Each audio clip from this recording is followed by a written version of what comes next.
Evangelho segundo São João. Naquele tempo, disse Jesus às turbas dos judeus: Qual de vós me arguirá de pecado? Se eu vos digo a verdade, por que não credes em mim? O que é de Deus, ouve as palavras de Deus. Por isso vós não as ouvis, porque não sois de Deus. Responderam então os judeus, e disseram-lhe: Não dizemos nós com razão que tu és um samaritano, e que tens o demônio? Jesus respondeu: Eu não tenho demônio, mas honro meu Pai, e vós a mim me desonrastes, e eu não busco a minha glória. Há quem tome cuidado dela, e fará justiça. Em verdade vos digo, quem guardar minha palavra, não verá a morte eternamente.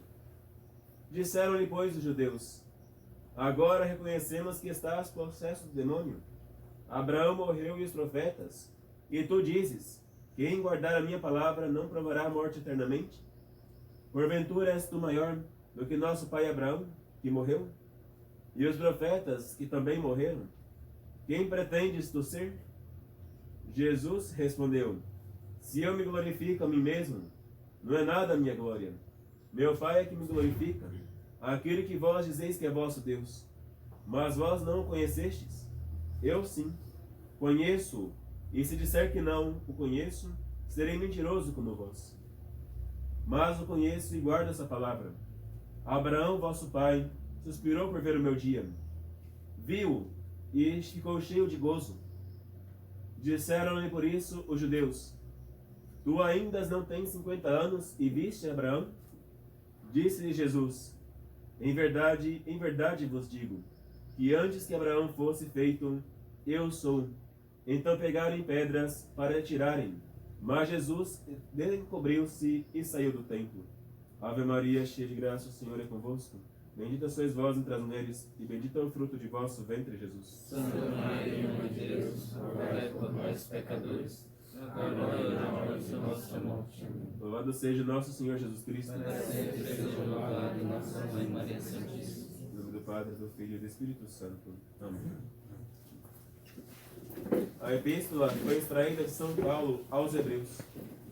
Irmãos, Cristo, vindo como pontífice dos bens futuros, por meio de um tabernáculo mais excelente e perfeito, não feito por mão de homem, isto é, não desta criação, e não com o sangue dos bodes ou dos bezerros, mas com seu próprio sangue, entrou uma só vez no Santo dos Santos, depois de ter adquirido uma redenção eterna, porque se o sangue dos bodes e dos touros e a cinza de uma novilha, aspergindo os impuros, os santifica, quanto à pureza da carne, quanto mais o sangue de Cristo, que pelo Espírito Santo se ofereceu a si mesmo, sem mácula a Deus, purificará a nossa consciência das obras da morte, para servir ao Deus vivo. E por isso ele é mediador do Novo Testamento, a fim de que, intervindo a morte para o perdão daquelas prevaricações que havia sob o primeiro testamento, os chamados recebam a herança eterna que lhes foi prometida em Cristo Jesus, nosso Senhor. Hoje nós estamos no primeiro domingo da Paixão. O tempo da Paixão, o tempo que começa desde hoje e que se estende até o Sábado Santo, é um tempo que nós recordamos mais propriamente, não somente do jejum quaresmal, mas principalmente da paixão de nosso Senhor Jesus Cristo. É um tempo de maior sofrimento para nós, porque lembramos que o sangue de um Deus foi derramado por causa de nossos pecados. Se não tivéssemos pecado, o sangue de um Deus jamais deveria ter sido derramado por nós. Mas, por causa de nossa prevaricação, por causa de nossos crimes, por causa de nossa concupiscência desordenada, por causa da culpa de nossos primeiros pais, a culpa de Adão, a culpa de Eva, nós nascemos contaminados. Dizia o Salmo 50: Veja, Senhor, que nasci em iniquidade, e pecador já minha mãe me concebeu. Por isso que hoje a Santa Missa começa um pouco diferente. Nós usamos o Salmo que nós sempre começamos, hoje como introito. Julga, meu Deus, e discerne minha causa deste povo iníquo. Discerni-me, Senhor. Veja se ainda há em mim a concupiscência, a maldade, e purificai-me. Nós temos essa capacidade de sermos purificados. Não somos iguais aos anjos. Os anjos que pecaram uma só vez foram condenados ao inferno. Nosso Senhor nos dá chances, uma após outra, várias e várias vezes. Nos resgata vários e vários momentos diferentes do nosso pecado e é capaz de tornar-nos brancos como a lã, tornar-nos alvos como a neve. Nosso Senhor Jesus Cristo é capaz de purificar e de limpar a nossa alma de nossa iniquidade. E para isso nos deu 2 testamentos. Um primeiro baseado na morte e o segundo baseado na vida eterna. O primeiro testamento foi baseado no sangue de touros e de cordeiros e nas cinzas da novilha, que era morta, queimada, e a sua cinza era deposta na água para ser aspergido do povo. O primeiro testamento era o testamento da morte, porque todos que ali viam morreram. Abraão de fato morreu e foi para o limbo. Isaac, Jacó, os demais patriarcas todos morreram e foram para a mansão dos mortos, foram para o limbo, foram para um lugar escuso, e ali, sem poder ver a Deus, que era o efeito de suas complacências, estavam condenados a ficar ali eternamente. O primeiro testamento não era mais do que figura, do que sombra, e não podia de fato resgatar. O primeiro testamento era o testamento da morte. Se vós fizerdes isso, eu não vos prometo a vida eterna, mas vos prometo um Salvador. Era esta a lei do Antigo Testamento. Eu vos prometo uma condenação ainda assim. Ficar longe de mim, afastado de minha face, e sofrer a consequência de seu pecado. Espiá-lo da forma mais horrenda possível, vendo o animal que você criou com tanto carinho ser morto na sua frente. E sentir uma parte de ti mesmo sendo arrancada de seu peito.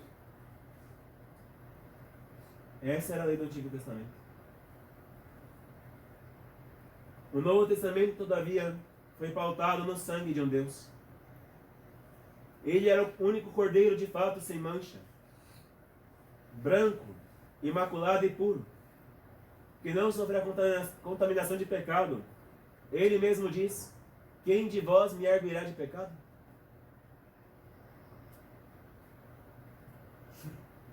Ele é aquele touro forte e vigoroso que foi morto para nossa purificação e cujo sangue foi aspergido sobre nossa cabeça no dia de nosso batismo,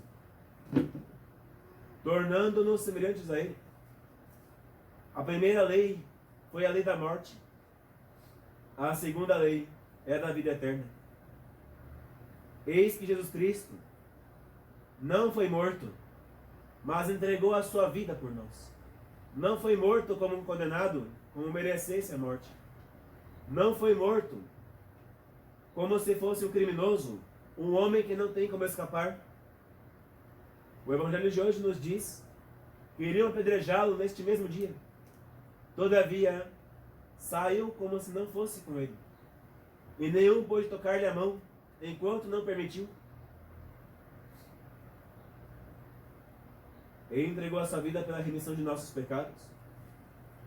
E fomos aspergidos com o seu sangue para uma remissão perfeita. Enquanto não tínhamos Cristo, a nossa alma estava condenada à morte. E nenhum povo conhecia outro lugar depois dessa vida do que o inferno. Veio Cristo, veio o Cordeiro de Deus, aquele que tira o pecado do mundo, e purificou a nossa alma, e abriu-nos as portas do paraíso.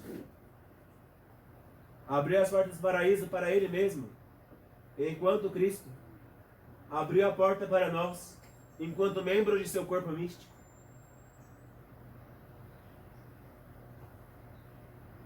A igreja reconheceu nisso, que fora dela não há salvação. Porque afinal de contas, Se para sermos salvos, temos que ser banhados no sangue do Cordeiro, e este Cordeiro, único, perfeito e imaculado, estava ali para a remissão de nossos pecados, fora dele não há salvação. Podemos procurar salvação em todos os lugares dessa terra. Podemos transpor montes. Podemos atravessar vales, cruzar rios caudalosos, atravessar o oceano. Podemos procurar em vários lugares. Não encontraremos fora de Jesus Cristo, nosso Senhor, salvação verdadeira. Não encontraremos fora dele a esperança salutar, uma caridade firme e inabalável. Podemos procurar na Ásia um remédio para a vida eterna e jamais encontraremos imortalidade. Podemos procurar nas Américas, no meio da floresta amazônica, qualquer remédio que possa nos colocar para viver para sempre, e não encontraremos.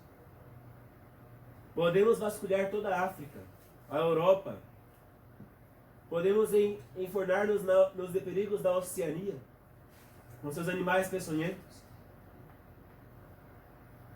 Podemos buscar nos confins da alquimia, da física, da biologia, das ciências em geral. Jamais encontraremos um remédio para a vida eterna. Jamais encontraremos um remédio que nos faça durar neste dia mais do que o que Deus quer que nós vivamos. Somente em Deus podemos encontrar vida e salvação. Somente nele podemos encontrar refúgio, fortaleza, esperança, verdadeira caridade, autodomínio. Somente nele podemos encontrar vida, e vida em abundância. A paixão de Cristo representa tudo isso para nós. Se não formos com Cristo, nós não poderemos colher nada, somente desperdiçar. Quem não colhe comigo desperdiça. Quem não junta com Cristo, abandona tudo. Por mais que preencha o celeiro, vem a traça, vem o rato, vem a barata, vem os pecados e consomem tudo.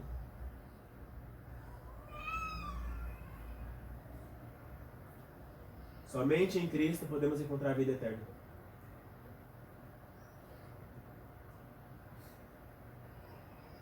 Todos os santos tiveram um grande amor ao meditar a paixão de Cristo. E de fato, a cruz e o Sagrado Coração de Jesus sempre foram os objetos de grande amor da maioria dos santos. São Francisco de Assis não foi diferente. Quando estava no Monte Alverne, 2 anos antes de sua morte, estando em oração profunda, durante o retiro que sempre fazia durante a quaresma de São Miguel Arcanjo, do dia 15 de agosto a 29 de setembro, eis que estava meditando com veemência na paixão de Cristo, e abriu a Sagrada Escritura e caiu 3 vezes seguidas a paixão, o Evangelho da Paixão.